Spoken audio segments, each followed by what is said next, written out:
Hello, my name is Lisa Powell, and I'm a professor at the University of Illinois Chicago, and I'm delighted to be here to present to you as part of the International Economic Association World Congress meeting. Today I'll be presenting on employing excise taxes to save lives. Just a quick note before I begin, as part of this session, and the first presentation will be given by my colleague Dr. Frank Chalutka, and he'll be covering economic impact of non-communicable diseases and rationales for taxes, along with evidence on the impact of tobacco, alcohol, and SSB taxes on use and consequences of use. In this presentation, I'll present on tax design considerations and also concerns around these types of health taxes, myths and facts about the economic impacts. So to begin, let's start with tax design considerations. The first part, I will be discussing the tax base and substitution, the tax type and rate, volume versus ingredient-based, and tax versus tiered, flat versus tiered taxes, along with revenue and earmarking. So what should be included in the tax base? And this, of course, depends on the objective of the tax. So the tax base, for example, if it was to be to reduce sugar consumption or intake, one would really want to tax all forms of SSBs. That would include soda, energy drinks, fruit drinks, sports drinks, and indeed even other drinks containing free sugars, for example, 100% fruit juice that contains free sugars. And of course, let's not forget about milk products that are often excluded, but often could, in the case of sweetened milk or flavored milks, contain added sugar. Similarly, for alcohol, one wants to be sure to include all types of alcohol, beer, wine, spirits, and again, the same thing holds for all forms of tobacco. So generally, the broader the base, that will really help to minimize substitution. In terms of the tax type, excise taxes, which are really targeted towards specific goods, are preferred rather than sales taxes, which are much broader and apply across the board. Excise taxes are incorporated into the shelf price, where sometimes sales taxes can actually appear at the point of purchase, so that the consumer, when they're making this decision in the store, for example, won't see that higher price at the shelf and only at the point of sale at the cash register. And then, of course, within the specific taxes, one also needs to consider whether it's going to be per unit specific or ad valorem. So quantity discounts are still taxed if you use a specific versus an ad valorem tax. But they also reduce incentives to switch brands. However, it's important to note that specific taxes do need to be adjusted for inflation. So what about the tax rate? How large should the tax be? Often a question and a valid one. And so setting this, for example, WHO has noted that for SSBs, prices should rise by at least roughly 20%. And we can see that if we look at taxes that have been implemented to date, there's really a range. Mexico and Barbados, for example, and Dominica have implemented taxes in the region of the Americas of about 10%. In the US, taxes have ranged from 1 to 2 cents per ounce. And it's important to note that this flat per unit tax across the different types of SSBs will also yield differential price increases. For example, based on some data we have from Cook County, the 1 cent per ounce tax increases soda prices by 37%, but because energy drinks are so much more expensive, they only increase those prices by about 7%. So what about the tax structure? Volume-based taxes do have an advantage over, in terms of these specific taxes, over some of the other types of taxes in terms of tax administration, but ingredient specific taxes could also be considered. However, they are more difficult to administer because each product then has to be designated with its specific type and amount of this ingredient that is in it. So for example, every single SSB would have to be assessed for the sugar content, not just whether it has added sugar. A couple of examples, though, of taxes in place. The UK and Ireland have tiered taxes. South Africa has a tiered tax for SSBs. So really to determine where the tiers would fall, it's important to understand the distribution to inform that. Here's an example for the US. You can see that there are a couple of different clusters. There's a high-end cluster right at roughly 25, 26 grams per 8 ounces. So really you'd want to make sure that the cut point at the high end would be substantially below that. Therefore, it would actually bring down where people would be consuming. And you can see another cluster between sort of 10 and 15 grams. So what about tax revenue? There's often concern that raising taxes will not lead to further revenue, because of course the idea is that it will bring down consumption of the goods. But there's much room, we're really not at that point, there's much room for both increasing taxes, reducing behaviors in terms of consumption, and raising more revenue. And here's an example from South Africa, where you can see excise taxes per pack increased, and the revenue continued to track that pretty closely. Again, you can see an example from the Ukraine.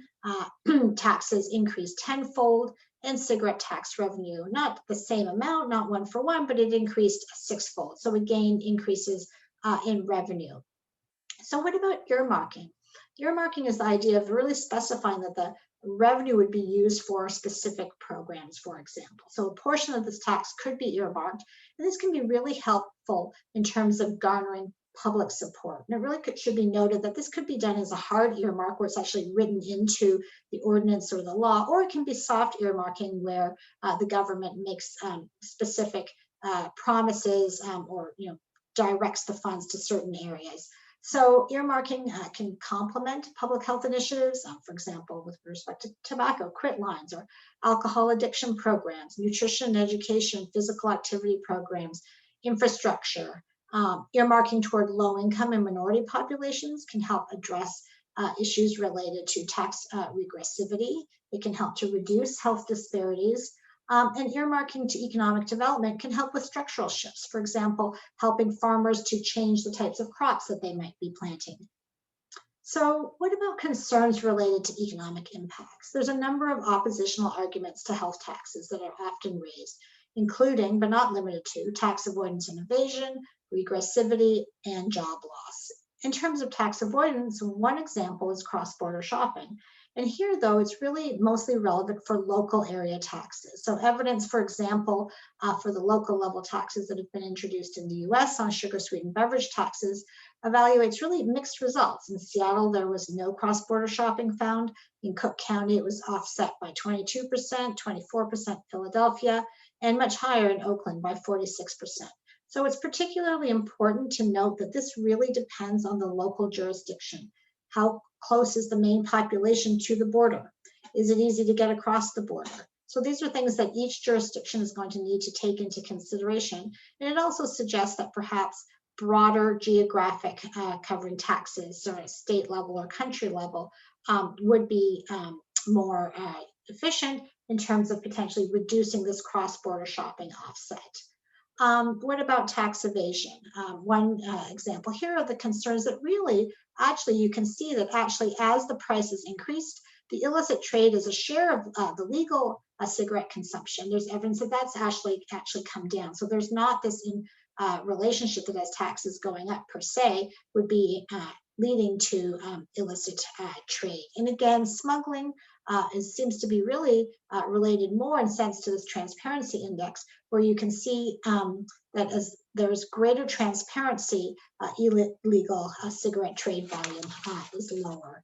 So the WHO Framework Convention on Tobacco Control convened a protocol in 2018, and there's a number of provisions here calling for stronger tax administration, a number of different high-tech stamps, packages to help reduce these adverse impacts, better enforcement, swifter and more severe punishments, and of course, multilateral and intersectoral cooperation. Finally, I'd like to talk a little bit about the concerns around regressivity. The cycle of unhealthy product consumption, for example, in poverty. You can see that there's more money potentially spent on a product, that individuals can get ill. There's foregone income, premature death. Families can fall into poverty. Youth can start smoking. Higher prevalence, individuals become ill again, and so the cycle can continue. So something that's particularly important to consider then is that, the behavior change among low-income individuals, because they actually spend a higher proportion of their income on consumption than do higher-income individuals, they tend to be more price-sensitive. And demand models and tax evaluations have shown larger impacts for low-income individuals.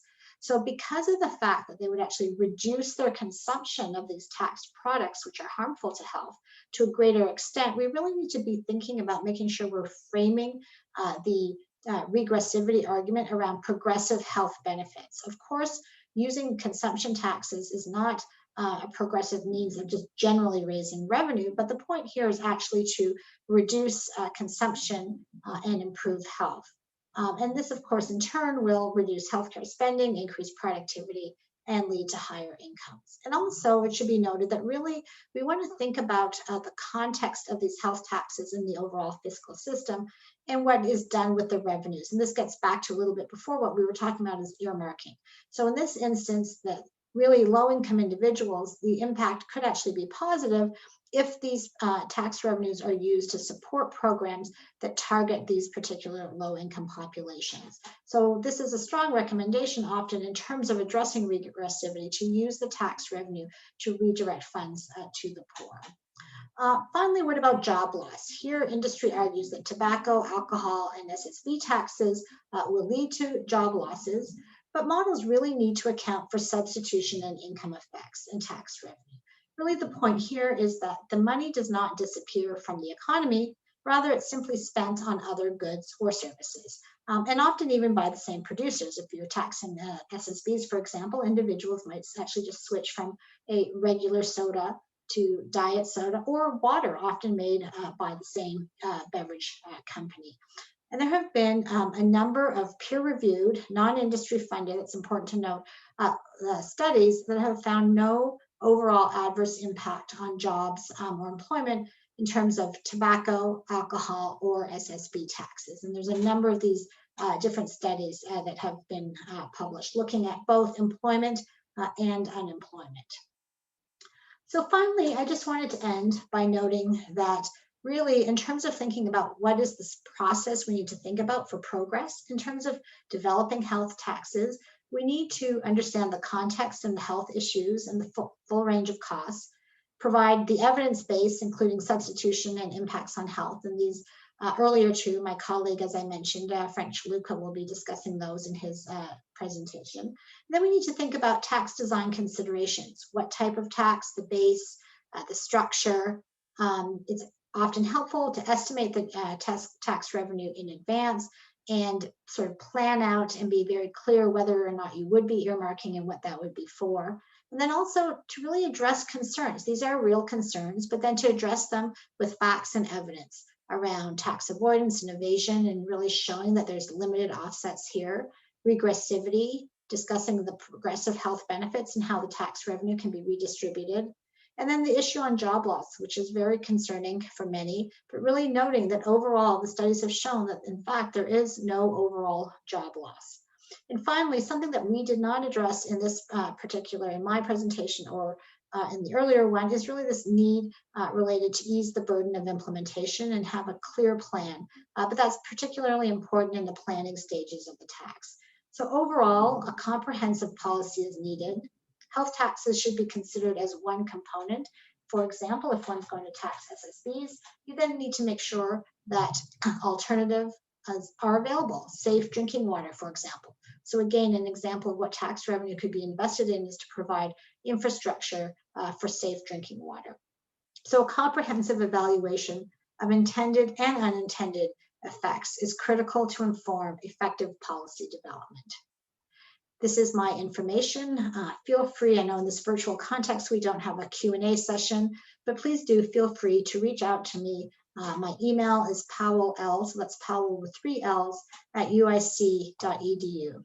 Thank you so much for your time. It's been a pleasure to have this opportunity to present to you today. Thank you.